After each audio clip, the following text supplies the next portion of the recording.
Good morning बच्चों। आज हम फिर प्रश्नावली शुरू करते हैं 1.2।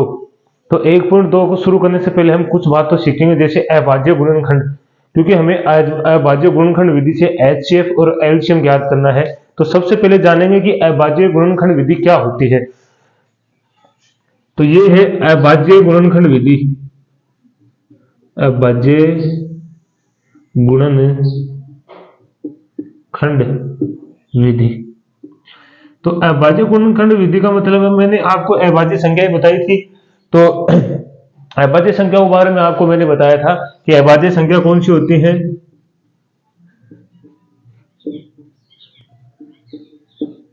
क्योंकि अभाज्य संख्याओं के द्वारा ही अभाज्य गुणनखंड होते हैं, और अभाज्य संख्या वो संख्याएं होती हैं जो केवल और केवल अपने से ही करती है, मतलब खुद से ही करती है, खुद के ही द्वारा डिवाइड होती है, किसी अन्य संख्या के द्वारा डिवाइड नहीं होती।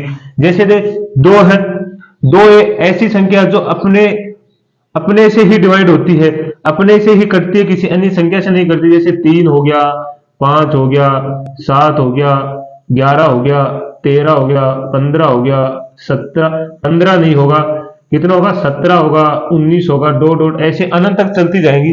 ये ऐसी संख्या है जो खुद से ही करती है, किसी अन्य संख्या से उनका विभाजन नहीं किया जा सकता। इन्हें क्या बोलते हैं, अभाज्य संख्याएं बोलते हैं। अभाज्य संख्याओं के द्वारा हम क्या कर सकते हैं, अभाज्य गुणनखंड कर सकते हैं। जैसे अभाज्य गुणनखंड करके देखेंगे। जैसे मान लो 18 का अभाज्य गुणनखंड करना है, तो अभाज्य गुणनखंड करने के लिए अभाज्य संख्या को इसमें क्या लगाएंगे, भाग लगाएंगे। जैसे 18 इसमें 2 का भाग जाता है, तो 9 दूनी 18, 9 पर गया। अब देखो 2 का तो जाएगा नहीं, अब किसका जाएगा, 3 का, 3 तिया 9, अब फिर 3 का जाएगा, 3 एकम 3। देखो 3 से डिवाइड हो गया ना। अब इसका 18 का जो अभाज्य गुणनखंड है वो क्या है, 2 गुणा 3 गुणा 3। तो इसका अभाज्य गुणनखंड क्या है, 2 गुणा 3 गुणा 3। अब जैसे हमें एक तो निकालना है एचसीएफ और एक निकालना है एलसीएम। ये तो होता है न्यूनतम संख्या, न्यूनतम संख्या, और ये मैंने आपको कल बताया था अधिकतम संख्या। अधिकतम एचसीएफ निकालना है और न्यूनतम भुजेगा तो क्या निकालना है, एलसीएम निकालना है। तो न्यूनतम का मतलब हो गया एलसीएम, अधिकतम का मतलब क्या हो गया, एचसीएफ। जैसे हम आपको वैसे ही बताते हैं कि एचसीएफ और एलसीएम, पहले प्रश्नावली शुरू करने से पहले समझते हैं इसको कि एलसीएम और एचसीएफ कैसे निकालना है।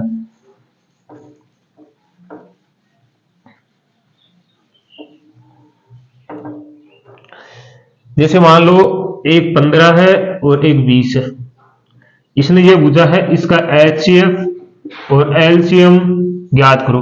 क्या पूछा है, एचसीएफ भी पूछा है और एलसीएम भी पूछा, मतलब दोनों पूछा है। तो इसके लिए क्या करेंगे, दोनों का अभाज्य गुणनखंड करेंगे।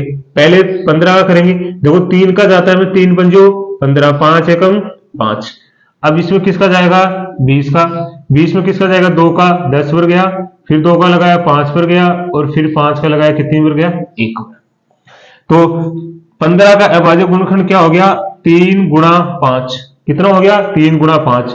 और 20 का कितना हो गया, 2 गुणा 2 गुणा 5। पहले इसने पूछा एचसीएफ क्या निकालना है। एचसीएफ का मतलब होता है कॉमन संख्या लेनी है। इन दोनों में जो भी कॉमन संख्या वो क्या है, एचसीएफ है। देखो 5 दोनों में क्या है, कॉमन है, तो इनका एचसीएफ कितना हो गया, 5।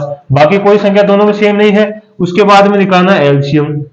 तो एलसीएम का मतलब होता है जो न्यूनतम, जो सबसे ज्यादा बार आ रहा है, जो संख्या ज्यादा बार, जिसका जोड़ा ज्यादा बार आ रहा है, अधिकतर बार आ रहा है, जिसका जोड़ा जितनी ज्यादा बार आ रहा है उसको पहले उठाना। देखो 2 का जोड़ा ज्यादा है, मतलब इसको उठाएंगे, 2 गुणा 2 उठाया। फिर देखो 3 का क्या है, एकला है, तो एकला है तो इसको उठाएंगे। फिर 5 का क्या है, 5 भी दोनों में एक एक ही है, इसलिए 5 को उठाया। तो ये क्या हो गया, इसका एलसीएम हो गया। और गुणा करके बताएंगे तो 15, 5 3 पंजो 15, 5 3 15, और 15 दूनी 30, 30 दूनी 60। तो कितना हो जाएगा, 60। तो 15 और 20 का जो एलसीएम होता है वो तो कितना होता है, 60, और जो एचसीएफ होता है वो कितना होता है, 5 होता है। तो ऐसे निकालेंगे। अब ऐसे हम शुरू करते हैं प्रश्नावली हमारी 1.2। कौन सी प्रश्नावली है, 1.2। तो आपको ध्यान से समझना है। तो देखो पहला क्वेश्चन है, इसने पूछा है अभाज्य गुणन खंड, अभाज्य गुणनखंड, अभाज्य गुणनखंडों के रूप, अभाज्य गुणनखंडों के, अभाज्य गुणनखंड के गुणन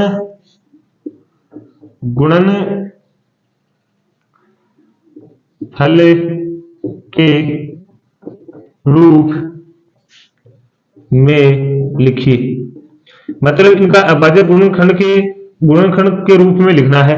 तो जैसे पहला क्वेश्चन दे रखा है, क्वेश्चन पहले में 140, क्या बोला है 140, तो 140 का अभाज्य गुणनखंड क्या होगा?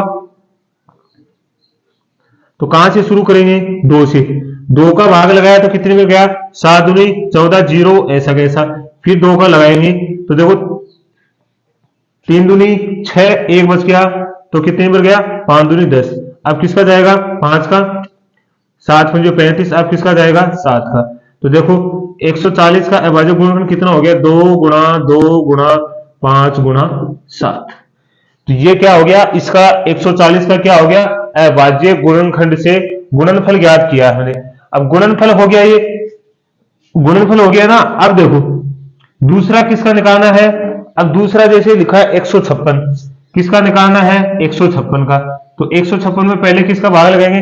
देखो अगर लास्ट में सम संख्या होती है, 0 होता है, तो याद रखना सबसे पहले कौन सी संख्या से कटेगी? वो 2 से कटेगी। तो 2 का लगाएंगे तो 7 दूनी 14, 1 बच गया, 8 दूनी 16, फिर 2 का जाएगा 3 दूनी 6, 1 बच गया, फिर 9 दूनी 18।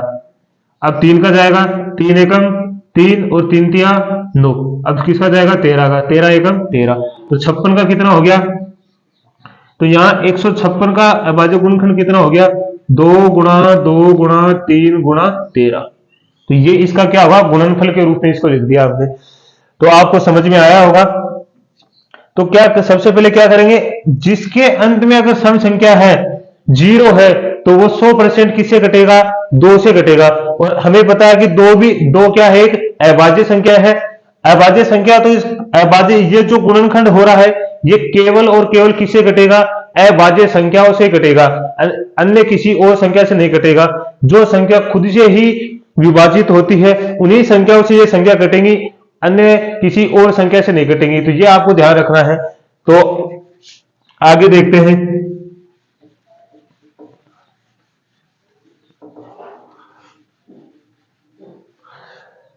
अगला है तीसरा, इसने बोला है 38, 25 का अभाज्य गुणनखंड निकालना है। अब देखो इसका भी एक बेनिफिट है हमें, जिस भी संख्या के अंत में कितना आएगा? 5 आएगा, वो संख्या या तो 3 से कटेगी पहले, या फिर किससे कटेगी? 5 से कटेगी। तो इस बात का आपको ध्यान रखना है। तो सबसे पहले क्या करते हैं? इसको 3 से काटने की कोशिश करते हैं। अगर 3 से कटती है तो देख, तो काटेंगे 3 एकम 3, 1 बार गया 3 दूनी 6, फिर बच गया 2, 3 से कट जाएगा, 3 एकम 3, 3 दूनी 6, बच गया 2, 2 में जाएगा नहीं। तो पहले 3 में लगाएंगे, 3 एकम 3 हो गया। अभी 60 में लगाएंगे 3 दूनी 6, 2 बच गया, तो 2 यहां लगाएंगे तो 22 हो गया। 22 में लगाएंगे तो कितना हो गया? 7 पे 21, फिर कितना बच गया? 22 है तो 1 और 3 पंजो 15, तो 3 बजो 15 हो गया। अब देखो फिर किसका जा रहा है? 3 का जा रहा है। पूरे 12, 3 चौक 12, 3 दूनी 6, 3 दूनी 6 हो गया, 1 बच गया, 3 पंजो 15, फिर लगा के देखो 3 का जा रहा गया, 3 एकम 3, 3 चौक 12। अब 3 का नहीं जाएगा, अब किसका जाएगा? 5 का। तो कितना हो गया? 8 पंजो 40, कितना बच गया? 2, 50, 25, फिर लगाएंगे 5 का, तो कितने में गया? 5 एकम 5, 3 बच गया, तो कितना हो गया? 35, 7, तो 7 पंजो 35। अब किसका भाग जाएगा? 17 का। 17 एकम 17। तो इसका जो अभाज्य गुणनखंड हुआ वो क्या है? 3 गुणा 3 गुणा 5 गुणा 5 गुणा 17। या फिर ये ऐसे भी लिख सकते हैं, देखो ये दोनों संख्या सेम है क्या? इनके ऊपर एक एक घात होती है, गुणा में घातें क्या होती हैं? जुड़ती है। तो ये कितनी हो जाएगी? 3 की घात 2। इसके ऊपर भी एक एक घात लगी है तो इसको लिख देंगे 5 की घात 2, और ये अकेला है 17, तो ऐसा कैसा लिख देंगे। चाहो तो इसके ऊपर भी एक हाथ लगा सकते हो। ये हो गया, ये हमारा क्या हो गया, अभाज्य गुणनफल हो गया, या अभाज्य गुणनखंड के रूप, ये अभाज्य गुणनखंड, ये गुणनफल के रूप में हो गया। तो ऐसे करना है, आपको ध्यान रखना है कि भाग या गुणनखंड करते वक्त ध्यान रखना, यहां गलती कर दी तो पूरा ही गलत हो जाएगा, तो आपको इस चीज का ध्यान रखना। अगला क्वेश्चन करते हैं फिर।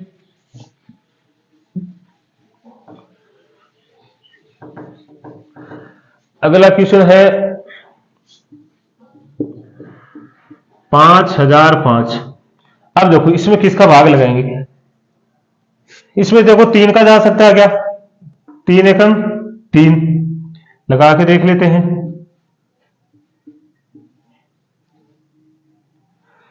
3 एकम 3, 2 बच गया, 3 छीका 18, फिर 2 बच गया, 3 छीका 18, नहीं जाएगा। 3 का तो नहीं जाएगा, किसका जाएगा, 5 का लगा के देखते हैं। 5 एकम 5 गया, अब या 0 0, 5 एकम 5 फिर लगाएंगे। अब 5 का तो नहीं जाएगा इसमें, 5 का क्यों नहीं जा सकता, 5 दूनी 10, अब ये एक बच गया लास्ट में, तो 5 का जाएगा नहीं। अब 7 का लगा के देखो, 7 एकम 7 हो गया, तो 7 एकम 7 का लगाया तो 3 बच गया, 7 चौका 28, और 7 21, 7 का चला जाएगा, 7 एकम 7 बच गए 3, ये 30 हो गया, 7 चौका 28 बच गया 2, और 7 3 21।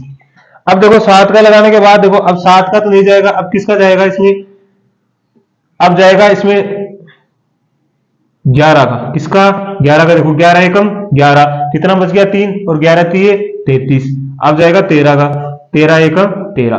तो इस 105 का भाज्य गुणनफल क्या हो गया, 5 गुणा 7 गुणा 11 गुणा 13। तो इसके कोई सेम संख्या है नहीं, इसका मतलब सभी को क्या लिखेंगे, इसी रूप में लिखेंगे। तो इसका अभाज्य गुणनखंड क्या हो गया, 5 का भाग लगाएंगे, पहले पता चला अंतिम में 5 है, तो इसका मतलब 3 से कर सकती है, 5 से, तो हमने 3 का लगाया तो वो गया नहीं, इसलिए 5 का लगाया। 5 के बाद में लगाया 7 का, 7 के बाद में देखो यहाँ आ रहा है 13 को 11 से गुणा करते तो 143 होता है, इसलिए 11 का भाग चला गया 13 को, 13 का जाएगा 13 एकम 13, क्योंकि 13 एक बात ऐसी संख्या है, 13 भी तो एक ऐसी संख्या है जो खुद से करती है, इसलिए किसी अन्य संख्या का भाग नहीं जाएगा। तो अगला 5वां है फिर 7429, 7429। अब देखो इसमें किसका भाग जाएगा,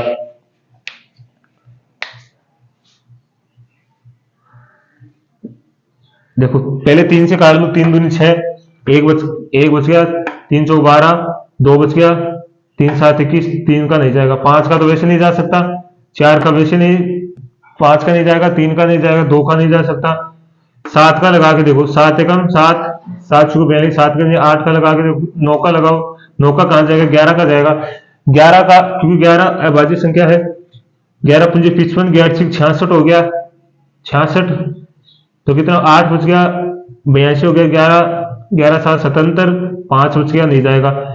13 का भी नहीं जाएगा, 17 का लगा के देखो, 17 एकम 17, 17 दूनी 34, 17 3 51, 17 चौक 68, 17 चौक 68, तो 17 का लगाएंगे, 17 चौक 68 हो गया,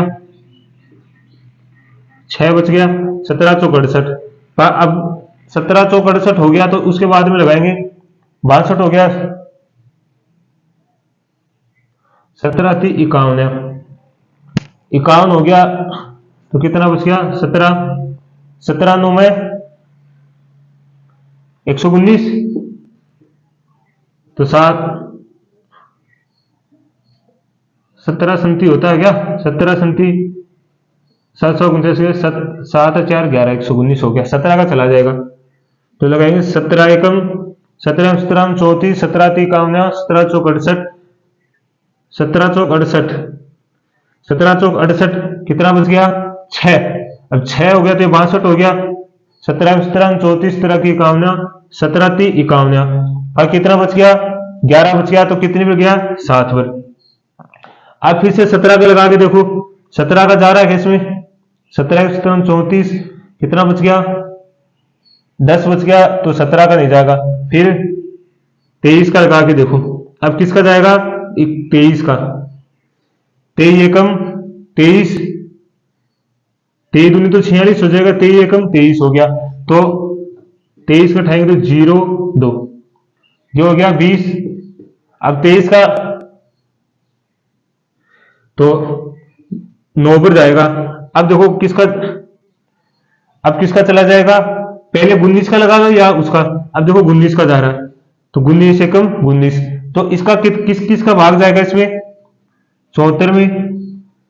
इसमें लग जाएगा पहले 17, फिर 19 गुणा 23, तो इसके अभाज्य गुणनखंड क्या हो गया, अभाज्य गुणनखंड क्या हुआ इसका, 17 गुणा 19 गुणा 23, तो इसका अभाज्य गुणनखंड कितना हो गया, 17 गुणा 23 गुणा 23। अब देखो आगे पहला क्वेश्चन हमारा पूरा हुआ है, उसके बाद में हमें सीखना है अभाज्य गुणनखंड हो गया। दूसरा क्वेश्चन देखो,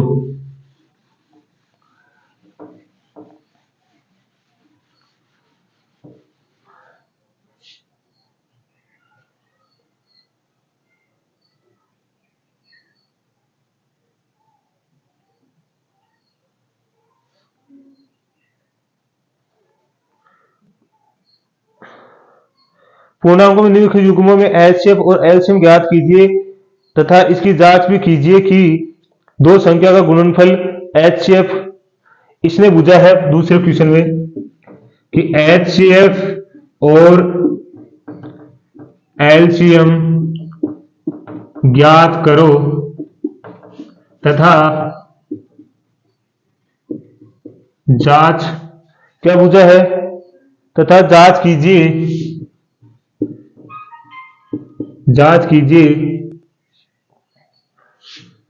दो संख्याओं का गुणनफल, दो संख्याओं का गुणनफल बराबर होता है एचसीएफ गुणा एलसीएम। आपको यह बताना है दो संख्या का गुणनफल का मतलब है जो हमें संख्या दे रखेंगी, पहले उनका एलसीएम और एचसीएफ ज्ञात करना है, एचसीएफ और एलसीएम ज्ञात करना है, फिर इस सूत्र के अंदर रख के बताना है कि यार दोनों साइड बराबर है, मतलब जो एचसीएफ मतलब एलएचएस बराबर बताना है आरएचएस। दाया बाया भाग और दाया भाग बताना है, ये तो होता है बाया और ये होता है दाया, मतलब उल्टे हाथ की तरफ को तो बोलते हैं बाया और सुलटे हाथ की तरफ को क्या बोलते हैं, दाया हाथ बोलते हैं, और उसको बोलते हैं एलएचएस आरएचएस, राइट लेफ्ट। तो लेफ्ट तो उल्टा होता है और राइट कौन सा होता है, हमारे सुलटा हाथ होता है। तो अब देखो पहला क्वेश्चन करते हैं, इसमें पहले क्वेश्चन में इसने पूछा है 12, पहले क्वेश्चन में इसने दिया 26 91, कितना दिया है 26 91, 26 और 91। पहले इसने पूछा है इसका एचसीएफ और एलसीएम ज्ञात कीजिए, तो सबसे पहले 26 का क्या करेंगे, अभाज्य गुणनखंड करेंगे 26 का। तो देखो 2 का जा रहा है 13 पर गया, अब 13 का लगाया 1 पर गया, अब इसमें लगाएंगे 91 में, देखो 7 का जा रहा है, 7 एकम 7, 2 बच गया, 7 पे 21, अब गया 13 एकम 13, तो देखो यहां से कितना आ गया 26 का 2 गुणा 13 आ गया, और यहाँ 91 का कितना आ गया 7 गुणा 13। तो देखो यहां से हमारा एचसीएफ कितना आ गया, दोनों में क्या कॉमन आ रहा है 13, तो एचसीएफ तो 13 आ गया, और एलसीएम क्या आएगा, दोनों में क्या है 2 गुणा 7 गुणा 13, दोनों सभी एक एक है तो सारों एक एक ले लेंगे, 13 संति 91 हो गया क्या, और 91 को कितने से गुणा करेंगे 2 से, तो कितना हो गया 182, तो हमारा ये कितना हो गया एलसीएम 182। अब इसने ये पूछा है कि ये बताना है कि दो संख्याएं, अब वो संख्याएं कौन सी होगी हमारे पास, ये वाली होगी क्या, संख्याएं तो है 26 91, और जो एचसीएफ है एलसीएम ये हमारे पास है, तो ये बताना है कि इनका यहाँ रखेंगे तो दोनों साइड बराबर आती है, तो यहाँ लिखेंगे 26 गुणा 91 बराबर है 13 गुणा 182। ये दोनों साइड अगर बराबर है तो हमारा क्वेश्चन सही है, अन्यथा गलत हो गया। तो 91 को 26 से बताना कि साइड बराबर है, साइड बराबर तो बराबर लिखा नहीं, बीच में क्रॉस का निशान लगा देता।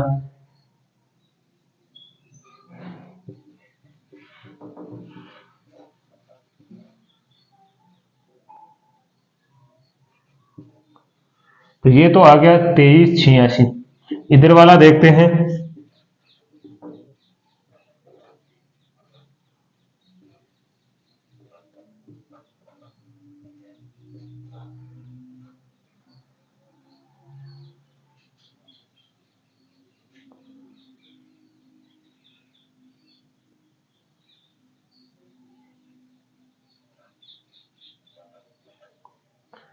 तेईस छियासी, ये कहीं गलती कर दी क्या हमने?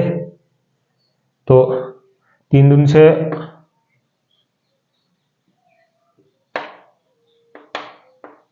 6 कैसे आ रहा? तो यहाँ 6 ही आ रहा है, हमने 8 लिख दिया क्या? तो यहाँ कितना आएगा? 6। कितना आएगा? 6। तो ये इधर वाला भी कितना आ गया? 23 66। देखो दोनों साइड बराबर हो गया क्या? इसका मतलब जो LHS बराबर क्या आ गया? RHS। तो ये सिद्ध करना था। सबसे पहले इनके अभाज्य गुणनखंड करेंगे। अभाज्य गुणनखंड किया तो यह आ गया।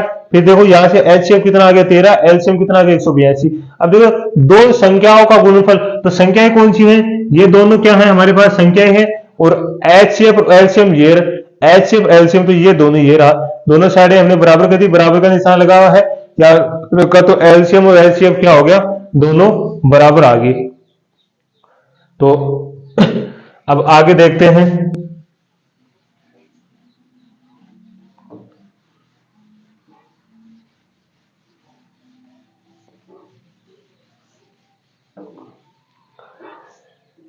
अगला क्वेश्चन है इसका दूसरा पार्ट, तो वो क्या है? 510 और इसने बोला है 92। कितना बोला है? 92। इसका पहले अभाज्य गुणनखंड करेंगे।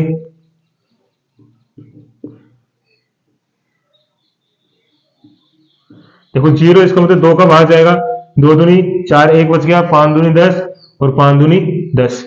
अब किसका जाएगा? 3 का चला जाएगा, 8 3 24, 1 बच गया और फिर कितना बच गया? 3, 1 बच गया, तो 5 3 15। अब फिर किसका जाएगा? 3 का, 3 का चला जाएगा, 3 दूनी 6 नहीं जाएगा, 3 का किसका जाएगा? 5 का, 5 एकम 5, 3 बच गया, तो फिर कितना हो? 35, तो 7 पंजो 35 हो गया, 17 एकम 17। तो यहां से इसमें लगाएंगे 2 का, 4 हो गया, यहाँ आ गया 6, फिर लगाएंगे 2 का, तो 2 3 हो गया, फिर जाएगा 23 का। अब इसका अभाज्य गुणनखंड क्या हो गया? 510 का 2 गुणा 3 गुणा 5 गुणा 17। एक बार करके देख लेना कहीं गलती ना हो जाए। तो 2 गुणा 2 गुणा 23। तो देखो हमें क्या निकालना है? सबसे पहले HCF निकालना है। क्या निकालना है? HCF। तो देखो इस दोनों में क्या कॉमन है? केवल एक अकेला 2 कॉमन है इसका, तो HCF कितना आ गया? 2। LCM बताना है, तो LCM देखो सबसे ज्यादा पर कौन सा आ रहा है? 2 गुणा 2। उसके बाद में 3 भी अकेला है, 5 भी अकेला है, 23 भी अकेला है और 17 भी क्या है? अकेला है। तो ये हो गया। अब इसको गुणा करके देख लेते हैं 23 को 17 से।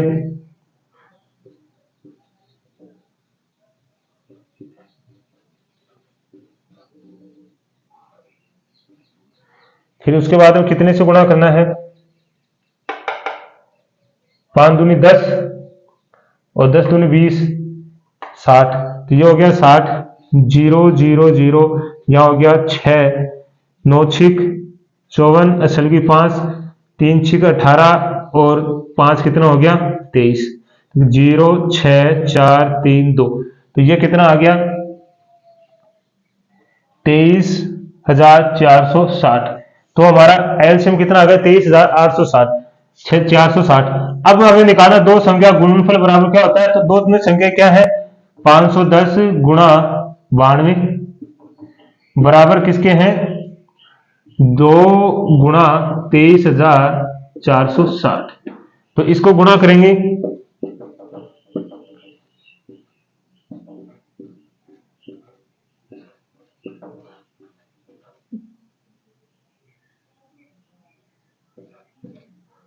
तो कितना आ गया? 46,920।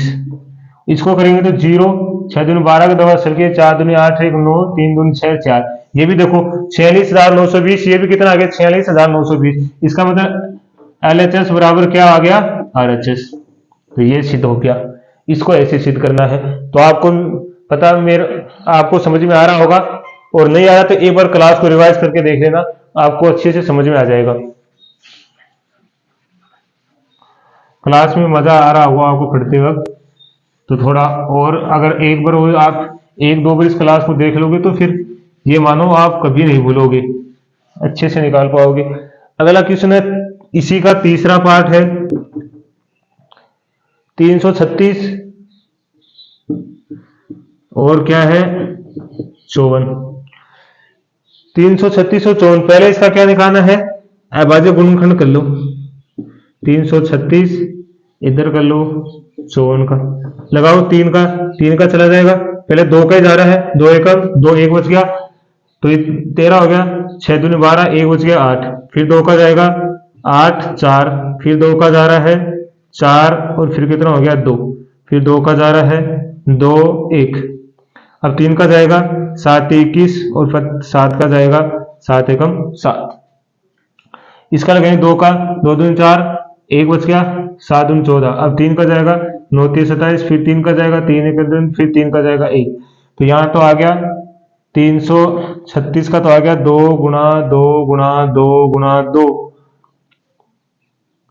गुणा 3 गुणा 7, और यहाँ किसका आ गया 54 का। 54 का कितना आ गया 2 गुणा 3 गुणा 3 गुणा 3, तो ये पहले निकालेंगे HCF। एलसीएम देखो क्या कॉमन आ रहा है, एक तो देखो 2 कॉमन आ रहा है तो 2 ले लिया, एक देखो इसमें 3 है और इसमें भी 3 है तो एक 3 ले लिया, तो एलसीएम तो कितना आ गया 6। एलसीएम निकालना है तो एलसीएम देखो सबसे ज्यादा कौन है 1 2 3 4, तो ये है 2 गुणा 2 गुणा 2 गुणा 2। उसके बाद में देखो कितना है 3 है तो 3 गुणा 3, क्योंकि 3 कितनी बार आ रहा है 3 बार आ रहा है तो 3 बार ले लिया। उसके बाद में कौन बचा है केवल अकेला 7, तो ये हो गया 7। देखो ये तो हो गया 27, 2 दूनी 4, 4 दूनी 8 और 8 दूनी 16, ये कितना हो गया 7 छू 42, 4 6 दूनी 12 और 4 कितना हो गया 16, 7 2 2 432, 432 हो गया। 432 को 7 से गुणा कर लो, 7 14 असल की 1, 7 21 22 का दवा असल की 2, 7 28 30, तो ये कितना हो गया 3024। अब हमें निकालना है दो संख्या का गुणनफल, तो दो संख्या कौन सी है हमारे पास 336 गुणा 54 बराबर क्या करना है एलसीएम, तो ये कितना हो गया 6 गुणा हो गया। अब देखो पहले क्या करेंगे हम, इस वाले को इधर मिटा देते हैं। पहले 336 को 54 से गुणा करना है,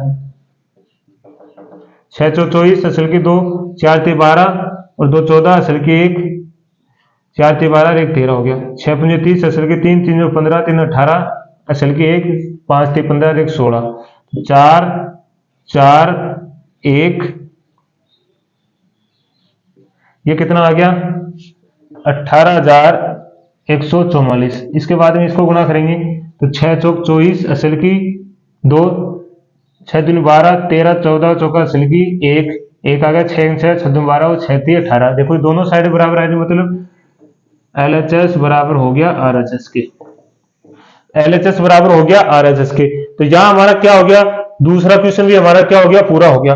आपको अच्छे से समझ में आया होगा और आपको क्लास देखने में भी मजा आया होगा, तो अच्छे से देखना है, अच्छे से पढ़ना, आपको अच्छे से समझ में आएगा। अगर आप इसको 2 बार रिवाइज कर लेंगे तो आप इसको कभी नहीं भूलेंगे। तो आज के लिए इतना ही काफी है। सभी को धन्यवाद।